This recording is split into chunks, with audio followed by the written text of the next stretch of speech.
இன்னைக்கு நாம ஆறாங்க அந்த மெஜிஸ்ட்ரேட்டோட 11th எபிசோட் பார்க்க போறோம்.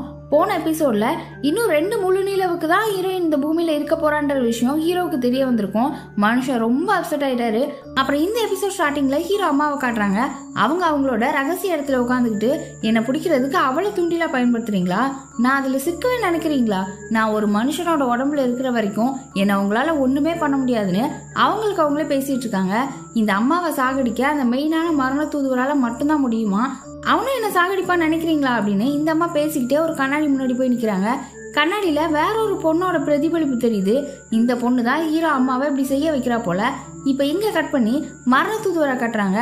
நைட் நல்லா தூங்கிட்டு இருக்கிற ஹீரோவோட ரூம்குள்ள போய் ஹீரோ ஒரு ஃபேன் வச்சு சண்டை போட்டார்ல, அதை கபோர்ட்ல இருந்து எடுக்க பாக்குறாரு.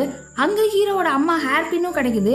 அதை கையில வச்சு பார்த்துட்டு இருக்கும்போதே ஹீரோ முழிச்சு மரண தூதுவர் கையை பிடிச்சிட்டு நீங்க இங்க என்ன பண்றீங்க அப்படின்னு கேட்க, அடுத்த சீன்ல 2 பேரும் கதவை உடைச்சிட்டு வெளியில வந்து விழுறாங்க. இந்த சவுண்ட் கேட்டு ஹீரோயின் முழிச்சுக்கிறா. அந்த ஹேர்பின்காக மரண தூதுவருக்கும் ஹீரோவுக்கும் சண்டை நடக்குது. மரண தூதுவர் ஒரு பெரிய ஃபைட்டர், அவருக்கு ஈடு கொடுத்து ஹீரோவும் ஃபைட் பண்ணிட்டு இருக்காரு. அந்த ஃபேனும் ஹேர்பினும் ஒரே ஆளோட தான் அப்படின்னு மரண தூதுவர் ஹீரோ கிட்ட கேட்க, ஹேர்பின் பத்தி இவருக்கு எப்படி தெரியும்னு ஹீரோக்கு ரொம்ப அதிர்ச்சியா இருக்கு. அந்த ஃபேனையும் ஹேர்பினையும் யார் கொடுத்ததுன்னு கேட்கும்போது ஹீரோவும் ஆறாங்க இறந்தப்ப அவகிட்ட இருந்தது, அவ சொல்ல நீங்க தானே கூட்டிட்டு போக வந்தீங்க, அவ இறந்தப்ப அவ கூட யார் இருந்தா அப்படின்னு கேட்கும்போது இல்ல யாருமே இல்லன்னு சொல்ல ஹீரோ நம்ப மாட்டேங்கிறாரு. பொய் அப்படின்னு கத்திட்டு திரும்ப சண்டை போட பார்க்கும்போது என்னடா அங்க சத்தம்ன்ற மாதிரி ஹீரோயின் வந்து நிக்கிறா. டப்புன்னு மரண தூதுவர் மறைஞ்சிட்டாரு. இப்ப ஹீரோயின் ஹீரோ கிட்ட மரண தூதுவர் பொதுவா வாழ்ந்துட்டு இருக்கிற மனுஷங்க வாழ்க்கையில தலையிட மாட்டாரு, ஆமா அந்த ஃபேன் ரொம்ப வித்தியாசமா இருக்கு, யார் உங்களுக்கு கொடுத்ததுன்னும் போது ஹேர்பின் கொடுத்தவங்க தான் ஃபேனையும் கொடுத்தாங்கன்றாரு. பின் யார் கொடுத்தது அப்படின்னும் போது என்னோட டீச்சர்ன்றாரு. எந்த டீச்சர், ஏன் இந்த மாதிரி ஒரு வித்தியாசமான ஃபேனை கொடுத்தாங்கன்னு கேட்க, பேய்களெல்லாம் பிடிக்கும்னு சொல்லி கொடுத்தாருன்னு சொல்றாரு. யார் அவருன்னு கேட்கும்போது எனக்கு தெரியாது போய் தூங்கு, சண்டை போட்டதுல எனக்கு ரொம்ப டயர்டா இருக்குன்னு படுத்துட்டாரு. ஹீரோ கிட்ட இருக்கிற அந்த ஃபேனும் ஹேர்பினும் சொர்க்கராஜாவோட தான், அது எப்படி அவனுக்கு போச்சு, அவன் யார் அப்படின்னு மரண தூதுவர் யோசிச்சுட்டு நிக்கிறாரு. இப்ப அடுத்த நாள் காலையில ஹீரோ மேஜிஸ்ட்ரேட் யூனிஃபார்ம்லாம் போட்டு ரெடி ஆகி ஹீரோயினை பார்க்க அவர் ரூமுக்கு வராரு. ஆனா அவ அங்க இல்ல. இவ்வளவு காலையில எங்க போயிட்டா அப்படின்னு யோசிச்சுட்டே வெளியில போயிட்டு இருக்கும்போது ஹீரோயினோட அப்பா தானே இதுக்கு முன்னால இந்த ஆபீஸ்ல மேஜிஸ்ட்ரேட்டா இருந்திருப்பாரு. அப்போ ஹீரோயினுக்குன்னு ஒரு ரூம் கொடுத்துருப்பாங்க. அதை பாக்குறாரு. அந்த ரூமை அவளோட மெய்டு ஒரு அம்மா ரொம்ப பாதுகாப்பா வச்சுட்டு இருந்திருப்பாங்க. ஏன்னா ஹீரோயினுக்கு அந்த ரூம் தான் எல்லாமேன்னு இன்னுமே எந்த பொருளையுமே மாத்தாம அப்படியே பாதுகாப்பா வச்சிருக்காங்க. இப்போ ஹீரோ அதை பார்த்துட்டு இது ஏன் முன்னாடியே தோணாம போச்சுன்னு அந்த ரூம்குள்ள போய் ஹீரோயினுக்கு அவ பாஸ்ட ஞாபகப்படுத்துற மாதிரி ஏதாவது பொருள் கிடைக்குதான்னு தேட ஆரம்பிக்கிறாரு. இங்க கட் பண்ணி ஹீரோயினை காட்டுறாங்க. அவ காலையிலேயே ட்ரெஸ் தைக்கிற கடைக்கு வந்திருக்கா. கரெக்டா அந்த டைம் ஊர் தலைவரோட பையனும் கடைக்குள்ள இருந்து வெளியில வரான். இவன் வாங்கி கொடுத்த ட்ரெஸ்ஸை ஹீரோ அழிக்க சொல்லிட்டதை தெரிஞ்சுதான் வந்திருக்கான். ஹீரோயின் கிட்ட ஏன் ட்ரெஸ் வேணான்னு சொல்லிட்டீங்க, மேஜிஸ்ட்ரேட் வேலை தானே அப்படின்னு கேட்கும்போது ஹீரோயின் அது அப்படின்னு தயங்குறா. அவன் டக்குன்னு நேற்று என்கிட்ட ஏதோ கேட்கணும்னு சொன்னீங்களே, என்ன கேட்கணும் அப்படின்னு கேட்குறான். இப்போ இங்கே கட் பண்ணி அங்கே ஹீரோவை காட்டுறாங்க. அவர் ஹீரோயின் ரூம்ல ஏதாவது பொருள் கிடைக்குமா அப்படின்னு தேடினதுல அவ டைரி ஒன்று கிடைக்குது. அதை உட்காந்து வாசிக்க ஆரம்பிக்கிறாரு. இங்க மார்க்கெட்ல ஹீரோயினும் ஊர் தலைவர் பையனும் ஒரு இடத்துல உட்காந்து பேச ஆரம்பிக்கிறாங்க. இவங்க 2 பேருக்கு என்கேஜ்மெண்ட் ஆயிருக்கும்ல, அந்த விஷயத்த தான் ஸ்டார்ட் பண்றா. இவ தான் அந்த பொண்ணுன்னு சொல்லாம அந்த என்கேஜ்மெண்ட் பத்தி கேக்குறா. அவனும் கல்யாண பேச்சு போயிட்டு இருக்கும்போது அந்த பொண்ணை நான் பார்த்தனா என்னன்னு கூட எனக்கு ஞாபகம் இல்ல, நாங்க சந்திச்சிட்டதே கிடையாது அப்படின்னு சொல்றான். அது மட்டும் இல்லாம இந்த கல்யாண பேச்சை ஃபர்ஸ்ட் ஆரம்பிச்சதே ஹீரோயினோட அப்பா தானா. இந்த ஊர்லயே பெரிய குடும்பம்ன்றதுனால தான் பொண்ணு அங்க கல்யாணம் பண்ணி கொடுக்கலாம் அப்படின்னு நினைச்சிருக்காரு போல. இதெல்லாம் கேட்ட ஹீரோயின் ஏன் அவங்க அப்பான்னு நினைக்கிறீங்க, ஒருவேளை அந்த பொண்ணுக்கு உங்களை பிடிச்சிருந்தாலும் பிடிச்சிருக்கலாம் அப்படின்னும் போது அதுக்கு வாய்ப்பே இல்லை, ஏன்னா என்ன மாதிரியே தான் அந்த பொண்ணும், என்னை விரும்புறதுக்கு அவகிட்ட எந்த காரணமும் கிடையாது அப்படின்னு அவன் சொல்லி முடிக்க அங்க ஹீரோ டைரியில உள்ளதை வாசிக்கிறாரு. நமக்கு காட்டுறாங்க ஊர் தலைவர் பையன் ஹீரோயினுக்கு அவன் மேல எந்த ஃபீலிங்ஸும் இருக்க வாய்ப்பு இல்லைன்ற மாதிரி தான் சொல்றான். ஆனா டைரியில ஹீரோயின் அவளோட கல்யாண நாள் எப்போ வரணும் அவனுக்காக ஏங்குறதையும் ரொம்ப உருகி எழுதியிருக்கா. இந்த விஷயம் ஹீரோயினுக்கு தெரியாதுல்ல, அவளுக்கு ஞாபகமும் இல்ல. ஒன் சைட் லவ்வா இருந்திருக்கும் அப்படின்னும் தன்னை பத்தி ஏதாவது தெரிய வரும்னு நினைச்சிருந்திருப்பா. இப்ப எதுவுமே இல்லைன்னதும் ரொம்ப அப்செட்டா மார்க்கெட்டுக்குள்ள நடந்து வந்துட்டு இருக்கா. அப்போ மந்திரக்காரி மார்க்கெட்ல தான் கடையை போட்டு உட்காந்துட்டு இருக்கா. அன்னைக்கு மேஜிஸ்ட்ரேட் ஆபீஸ்ல அரிசி வாங்க போனப்போ கூட ஹீரோயினோட வாய்ஸை வேற கேட்டிருந்திருப்பா. அதை பத்தி யோசிச்சுட்டே இருக்கும்போது ஹீரோயின் வேற கரெக்டா கிராஸ் ஆகுறா. உடனே இவ ஹீரோயின் யாரு என்னன்னு கண்டுபிடிக்கணும்னு பின்னாலேயே ஃபாலோ பண்ண ஆரம்பிக்கிறா. அப்போ ஹீரோயின் ஒரு சந்துக்குள்ள திரும்பும் போது இவளும் அங்க போறா. இங்க கட் பண்ணி ஹீரோவை காட்டுறாங்க. அவரு ஹீரோயினோட டைரியை வாசிச்சு முடிச்சுட்டு அவளுக்காக தான் ரொம்ப நேரமா வெயிட் பண்ணிட்டு இருக்காரு. அந்த நேரம் சரட்டுன்னு ஒரு அம்பு வந்து அவரை கிராஸ் பண்ணி தூண்ல போய் குத்தி நிக்குது. என்னன்னு பார்த்தா அதுல ஹீரோயினோட ரிப்பன் இருக்கு, கூடவே ஒரு லெட்டரும் இருக்கு. அதுல இந்த ரிப்பனுக்கு சொந்தக்காரங்களை கண்டுபிடிக்கணும்னா மலை மேல உள்ள காட்டுக்கு தனியா வா அப்படின்னு எழுதியிருக்கு. ஹீரோயினை கடத்திட்டாங்க போல. ஹீரோவும் லெட்டரை படிச்ச உடனே ஜெட்டு வேகத்துல அங்க இருந்து கிளம்புறாரு. அங்க ஹீரோயினை யார் கடத்தி வச்சிருக்கான்னு காட்டுறாங்க. யாருன்னா ஊர் தலைவரோட கையால் தான். ஹீரோயினை மட்டும் இல்லாம மந்திரக்காரியும் வேற கடத்தி வச்சிருக்காங்க. ஹீரோயினை கடத்த போனப்ப தடுத்திருப்பா போல, அதனால அவளையும் சேர்த்து தூக்கிட்டு வந்துட்டு இருக்காங்க. ஹீரோ இவங்களை தேடி வரும்போது அவரையும் சேர்த்து சாகடிச்சு ஒன்னா புதைக்கணும்னு பேசிட்டு இருக்காங்க. இதெல்லாம் பண்ண சொன்னதே ஊர் தலைவர் தானா. ஹீரோ ஹீரோயின் 2 பேரையுமே இதுக்கு மேல அவர் பார்க்கவே கூடாதுன்னு 2 பேரையுமே முடிச்சிருங்கன்னு சொல்லி அனுப்புறாரு. இவர்கிட்ட பேசிட்டு கையால் வெளியே வரும்போது இந்த வாட்டி அவங்க 2 பேர் கதையுமே முடிச்சிடணும்னு அவனுக்கு அவனே பேசிட்டு வரும்போது ஊர் தலைவர் பையன் இதை கேட்டுடுறான். இப்ப இங்க கட் பண்ணா ஹீரோ மலை மேல உள்ள காட்டுல ஹீரோயினையும் மந்திரக்காரியையும் கடத்தி வச்சிருக்க இடத்துக்கு வந்துட்டாரு. 4-5 அடியாளுங்க ஹீரோ முன்னால வந்து நிக்கிறாங்க. ஆள் யாருன்னு தெரியக்கூடாதுன்றதுக்காக முகத்தெல்லாம் மறைச்சிருக்காங்க. உள்ள இருந்து ஹீரோயினையும் மந்திரக்காரியையும் இழுத்துட்டு வராங்க. ஹீரோயின் ஹீரோவை பார்த்ததுமே மேஜிஸ்ட்ரேட்னு கத்துறா. உடனே ஹீரோவும் அடியாளுங்களை அடிக்க ஆரம்பிச்சிட்டாரு. ஹீரோ தான் நல்லா சண்டை போடுவார்ல, அவனுங்களால தாக்கு பிடிக்க முடியல. உடனே ஒருத்தன் ஹீரோயின் கழுத்துல கத்திய வச்சுட்டு ஒரு அடி நகர்ந்தனா இவ கழுத்து அறுத்துருவேன்னு ஹீரோவை மிரட்டுறான். எனக்கு ஒன்னும் ஆகாதுன்னு உங்களுக்கு தெரியும்ல, என்னை பத்தி கவலைப்படாதீங்க அப்படின்னு ஹீரோயின் கத்திட்டே இருக்கா. இன்னொரு பக்கம் அவ மேல இருந்து கையெடுங்களான்னு ஹீரோ கத்திட்டு இருக்காரு. இந்த நேரத்துல நிறுத்துங்கன்னு ஊர் தலைவரோட கையால் அங்க வரான். இவனும் முகத்தை மறைச்சிருக்கான். இப்போ ஹீரோ மேல உள்ள வன்மத்தால அவர் மூஞ்சிலேயே புக்குன்னு குத்தி அவரை கீழே தள்ளி இப்ப அடிங்கடா அப்படின்னு சொல்லிட்டு போறான். அவனுங்களும் அடி பின்ன ஆரம்பிச்சிட்டாங்க. ஹீரோயின் கழுத்துல கத்தி இருக்கிறதுனால ஹீரோ திரும்ப அடிக்கவே மாட்டேங்கிறாரு. அடி வாங்கிட்டு மட்டும்தான் இருக்காரு. அவனுங்கெல்லாம் செம்மையா போட்டு புரட்டி எடுத்துட்டு இருக்காங்க. இதெல்லாம் ஊர் தலைவர் பையன் ஒளிஞ்சிருந்து பாத்துட்டு இருக்கான். ஹீரோவை அடிக்கிறத பார்த்து ஹீரோயின் ரொம்ப கத்திட்டு இருக்கா. எனக்கு தான் ஒன்னும் ஆகாதுன்னு உங்களுக்கு தெரியும்ல, எழுந்து அடிங்க அப்படின்னு கத்திட்டு இருக்கா. 2 சைடும் ஹீரோயினை விடாம ஆளுக்கு பிடிச்சிட்டு இருக்காங்க. விடுங்கடான்னு கத்தி ஒருத்தன் காலில் ஒரு மிதிச்சு இன்னொருத்தன் கையில ஒரு கடிச்சு தள்ளி விடுறா. உடனே ஒருத்தன் ஹீரோயினை வாழை வச்சு வெட்ட வந்துட்டான். அப்பா முதுகுல ஒரு கத்தி பாஞ்சு கீழே விழுது. ஊர் தலைவர் பையன் தான், யாரும் பாக்குறதுக்குல அங்க இருந்து எஸ்கேப் ஆயிட்டான். ஆளுங்க டைவர்ட் ஆகி ஹீரோயின் கழுத்துல இருந்து கத்தியை எடுத்த உடனே ஹீரோ சண்டை போட ஆரம்பிச்சிட்டாரு. ஹீரோயினையும் மந்திரக்காரியும் அங்க இருந்து ஓட சொல்றாரு. ஆனா ஹீரோயின் போக மாட்டேன்றா.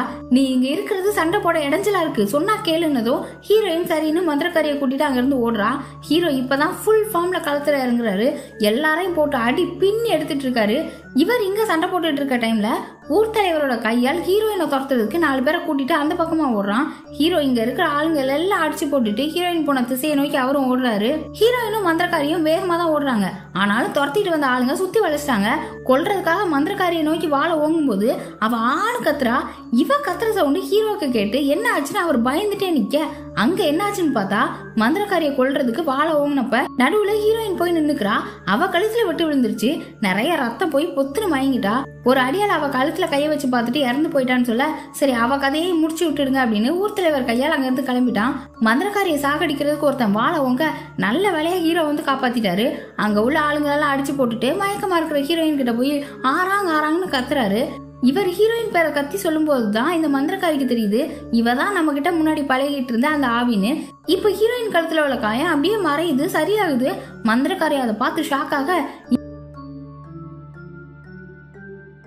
ஹீரோயினோட காயம் மறையுதுன்னா அவ கொஞ்ச நேரத்துல எழுந்துருவான்னு தான் அர்த்தம். ஆனா ஹீரோக்கு பொறுமை இல்ல, டக்குன்னு அவ வாயை வச்சு மூச்சு கொடுக்குறாரு.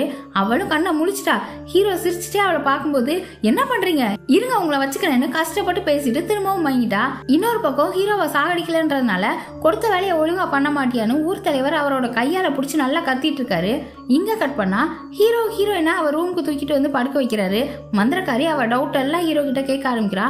அது எப்படி ஒரு பேய் மனுஷியாக முடியும், மனுஷியாயிட்டு வாளால வெட்டப்பட்டதுக்கு அப்புறம் எப்படி திரும்ப உயிரோட வர முடியும், எனக்கு ஒன்னும் புரியல அப்படின்னு புலம்ப ஹீரோ வந்துட்டு இப்போ உன்னோட தோழி ஒருத்தி இறந்து போய் திரும்ப உயிரோட வந்திருக்கான்ற மாதிரி வச்சுக்கோ. அப்புறம் இன்னொரு விஷயம் இத பத்தி அப்படின்னு சொல்லும் போதே நான் பார்க்கதான் எப்படி இருப்பேன், ஆனா ரகசியத்தெல்லாம் சொல்ல மாட்டேன், நல்லா பாதுகாப்பேன், யாருக்கிட்டையும் சொல்ல மாட்டேன்னு சொல்றா. இப்ப இங்க கட் பண்ணா மேலோகத்துல காட்டுறாங்க. அங்க மரண தூதுவர் என்ன நினைச்சாருன்னு தெரியல, சொர்க்கராஜா கிட்ட போய் கொலைகள் எல்லாம் பண்றது தன்னோட தங்கச்சியான்னு டைரக்டாவே கேட்டுடுறாரு. சொர்க்கராஜாவும் ஆமான்னு சொல்லிட இதை ஏன் என்கிட்ட முன்னாடியே சொல்லல அப்படின்னும் போது, ஏன்னா நான் உன்னை நம்பல, எப்படினாலும் ஒரு காலத்துல நீ மனுஷனா தானே இருந்த, நான் மனுஷங்களை நம்புறது கிடையாதுன்னு சொல்லும் போது இப்ப எனக்கு உண்மை தெரிஞ்சுட்டு, ஆனா என்ன மாறுச்சு, நீங்க என்ன நம்பலாம், இப்ப நான் என்ன செய்யணும்னு சொல்லுங்க அப்படின்னும் போது, இப்போதைக்கு அவளை அழிக்கிறதுக்கு உன்னால மட்டும்தான் முடியும் அப்படின்னு அவன் நினைச்சிட்டு இருக்கா. அதுதான் உண்மையும் கூட அப்படின்னு சொல்லிட்டு அங்கிருந்து போயிட்டாரு. கீழே பூமியில ஹீரோயின் கண்ணு முழிச்சிட்டா. அவ பக்கத்துல தான் ஹீரோ உட்காந்து தூங்கிட்டு இருக்காரு. இவ இப்ப எழுந்ததும், இப்ப பரவாயில்லையா, எப்படி இருக்குன்னு பக்கத்துல வந்து விசாரிக்க, நீங்கள் தானே அடி வாங்கினீங்க, உங்களுக்கு எப்படி இருக்கு அப்படின்னும் போது, அவனுங்க என்ன சும்மா தொட்ட மாதிரி தான் இருந்துச்சு, வலிக்கவே இல்லைங்கிற மாதிரியே சொல்லும் போதே அங்கங்க வலிக்குது, சம்மாட்டி இல்ல. அப்ப ஹீரோயின் இருந்துட்டு, எனக்காக இந்த மாதிரி திரும்பவும் அடி வாங்காதீங்க, எப்படினாலும் எனக்கு ஒன்னும் ஆகாதுன்னு உங்களுக்கு தெரியும் தானே அப்படின்னு சொல்லிட்டு மந்திரக்காரியை பத்தி கேக்குறா. அவளும் சேவகனும் நடுராத்திரில ஒரு ஹோட்டல்ல கறி சாப்பிட்டுட்டு அப்படியே லவ்வ டெவலப் பண்ணிட்டு இருக்காங்க. இங்க ஹீரோயின் ட்ரெஸ்லாம் ரத்தத்தால அழுக்காகிட்டு அவளுக்கு வேற ட்ரெஸ்ஸும் கிடையாது. அதனால ஹீரோ இந்த நைட்ல தையல் கடைக்கு போய் அன்னைக்கு அளவு கொடுத்தாங்கல்ல அந்த ட்ரெஸ் எல்லாம் வாங்கிட்டு வந்து ஹீரோயின் கிட்ட கொடுத்துட்டு ரூமுக்கு வெளியில போய் நின்று நிலாவை பாக்குறாரு. அதை பார்க்கும்போது ஹீரோயின் இன்னும் 2 முழு நிலவுக்கு தான் நம்ம கூட இருப்பான்னு நினைச்சு ரொம்ப ஃபீல் பண்ணிட்டு இருக்காரு. ஹீரோயின் புது ட்ரெஸ் எல்லாம் போட்டுட்டு அழகா ரெடியாகி வந்து நிக்கிறா. ஹீரோக்கு பேச்சே வரல, அப்படியே பார்த்துட்டு நிக்கிறாரு. உடனே அவளும், எனக்கே தெரியுது நான் ரொம்ப அழகா இருக்கேன்னு, ஆனா தூங்க போற நேரத்துல இந்த மாதிரி புது ட்ரெஸ் எல்லாம் போட்டுட்டு இருக்கிறது தான் ஒரு மாதிரி இருக்கு, நாம ஏன் கொஞ்சம் தூரம் நடந்துட்டு வரக்கூடாதுன்னு கூப்பிடுறா. சரின்னு 2 பேரும் ஒன்னா நடக்க ஆரம்பிக்கிறாங்க. இப்ப இங்க கட் பண்ணி மேலோகத்துல கட்டுறாங்க. அப்பதே மரண தூதுவர் சொர்க்கராஜா கிட்ட அவர் தங்கச்சியை பத்தி கேட்டதெல்லாம் யமனோட வேலை தான். மரண தூதுவர் கொஞ்ச நாளாவே குழப்பமா சோகமா சுத்திட்டு இருக்கிறத பார்த்து யமன் தான் விஷயத்தெல்லாம் சொல்லியிருக்காரு. சொர்க்கராஜா ஏன் மரண தூதுவர்கிட்ட இருந்து எல்லா விஷயத்தையும் மறைக்கணும்னு நினைக்கிறாருன்னா, அவருக்கு மனித இதயத்து மேல நம்பிக்கை கிடையாது. மரண தூதுவருக்கு அவர் தங்கச்சி மேல இன்னும் பாசம் இருக்குமோன்னு யோசிக்கிறாரு. இப்ப யமன் இருந்துட்டு, இப்படி மனித இதயம்னு பேசிட்டு இருந்தா எப்படி, அப்ப நம்ம நினைக்கிற மாதிரி எல்லாம் நடக்குமா அப்படின்னும் போது, எல்லாமே நடக்கும், விதியினால எல்லாமே நடக்கும்னு சொல்றாரு. சொர்க்கராஜா ஃபர்ஸ்ட்ல இருந்தே நான் விதி விதைய அங்கங்க விதைச்சிட்டேன், அது எல்லாமே இன்னும் கொஞ்ச நாள்ல முளைச்சு வரும் அப்படின்னு சொல்லிட்டு இருப்பாரு. அதுல ஒரு விதி ஹீரோ வாழ்க்கையில விதைச்சது. ஹீரோ கூட ஒரு வாட்டி அவரோட சின்ன வயசுல ரொம்ப உடம்பு சரியில்லாம இருந்துச்சு அப்படின்னு ஹீரோயின் கிட்ட சொல்லியிருப்பார்ல, அதுதான். ஹீரோ சின்ன பையனா இருக்கும்போது அவருக்கு ரொம்ப உடம்பு சரியில்லாம எந்திக்க கூட முடியாம தரையில ஊந்து அம்மா தண்ணி தண்ணின்னு கேட்டுட்டே வருவாரு. ஆனா அவரோட அம்மாவை பார்த்தா அழுதுகிட்டே இவர் சொல்றத காதுல வாங்காம கதவை திறந்து தெருவுல போய் நிக்கிறாங்க. அங்க ஊர் தலைவர் இருக்கார்ல, அவர் கொஞ்சம் சின்ன வயசா இருக்காரு. அவரை ஒரு பல்லக்குள்ள தூக்கிட்டு வந்துட்டு இருக்காங்க. ஹீரோ அம்மா அவரை கோவமா பாத்துட்டு இருக்காங்க. இவங்க பழிவாங்க நினைக்கிற ஆள் இவர் தான் போல. எல்லாமே சுத்தி சுத்தி கனெக்டடா தான் இருக்கு. இவங்க ஊர் தலைவர் பின்னால கோவமா போயிட அங்க சின்ன பையனா இருக்கிற நம்ம ஹீரோ தண்ணி தண்ணின்னு கேட்டுட்டே மயங்கிட்டாரு.